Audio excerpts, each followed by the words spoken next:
Hi hello friends, இன்னைக்கு நம்ம இந்த வீடியோல நம்ம ஆதிக் ரவிச்சந்திரன் டைரக்ஷன்ல நம்ம அஜித் குமார் பிரசன்னா, அடுத்து நம்ம அர்ஜுன் தாஸ் இவங்க எல்லாருமே சேர்ந்து நடிச்சு இப்போதைக்கு ரிலீஸ் வெயிட் பண்ணிட்டு இருக்கிற குட் பேட் அக்லி படத்துடைய அப்டேட்டை பத்தி தான் பார்க்க போறோம்.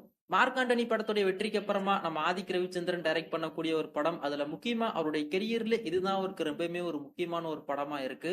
மார்க் ஆண்டனி படத்துக்கு முன்னாடி வெளிவந்த படங்கள் எப்படியோ ரிலீஸ் ஆகி ஆடியன்ஸ் மத்தியில எந்த ஒரு ரெஸ்பான்ஸுமே கிடைக்கல. ஆனா இந்த ஒரு குட் பேட் அக்லி நம்ம ஆதிக் ரவிச்சந்திரனுடைய ஒரு மிகப்பெரிய ஒரு ஃபேன் பை சம்பவமா இருக்கும் அப்படின்ற மாதிரி நம்ம ஏகே ஃபேன்ஸ் எல்லாருமே எதிர்பார்த்துக்கிட்டு இருக்காங்க.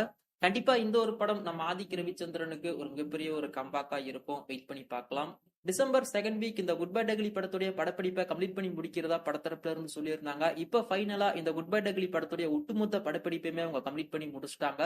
அதையுமே இப்போதைக்கு டைரக்டர் ஆதிக் ரவிச்சந்திரன் அவர் தரப்புல இருந்துமே இப்போதைக்கு அபிஷியலா சொல்லியிருக்காரு.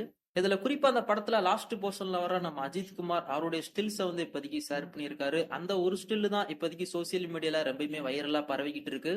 நம்ம அஜித் குமார் அவருடைய காஸ்டியூம்ஸ் அடுத்து அவருடைய லுக்கை பத்தியும் தான் இப்போதைக்கு பெரிய லெவல்ல பேசப்பட்டுக்கிட்டு இருக்காங்க. இது வரைக்குமே இந்த குட் பை டக்லி படத்துல நம்ம அஜித் குமாரை 2 லுக்ல தான் பார்த்திருப்போம். ஆனா இப்ப கடைசியா விண்டேஜ் லுக்ல நம்ம அஜித் குமாரை ஆதிக் ரவிச்சந்திரன் வந்து கொண்டு வந்திருக்காரு. குட் பேட் அக்லி அப்படின்றத குட் பேட் ஹேண்ட்சம் அப்படின்ற மாதிரி நம்ம ஏகே ஃபேன்ஸ் எல்லாரும் செலிப்ரேட் பண்ணிக்கிட்டு இருக்காங்க. அதுல குறிப்பா தீனா படத்துல போட்டிருந்த அந்த ஒரு செயினை தான் இப்போதைக்கு நம்ம அஜித் குமார் இந்த குட் பேட் அக்லி படத்துடைய கடைசி போர்ஷன்ல வந்து போட்டிருக்காரு. நம்ம எதிர்பார்க்கறது எல்லாத்தையுமே தாண்டி இந்த குட் பேட் அக்லி படம் ஆடியன்ஸ் மத்தியில நல்ல ஒரு வரவேற்பு கிடைக்கும் அப்படின்ற மாதிரி தான் நான் எதிர்பார்க்கிறேன். 2025 பொங்கல் ட்ரீட்டா இந்த குட் பை டக்லி படத்தை தியேட்டர்ல கொண்டு வரலாம் அப்படின்ற மாதிரி இருந்தாங்க. ஆனா இப்ப 2025 பொங்கல் ட்ரீட்டா விடாமுயற்சி படம் ரிலீஸ் ஆகுறதால இந்த குட் பை டக்லி படத்தை சம்மருக்கு போஸ்ட்பான் பண்ணியிருக்காங்க.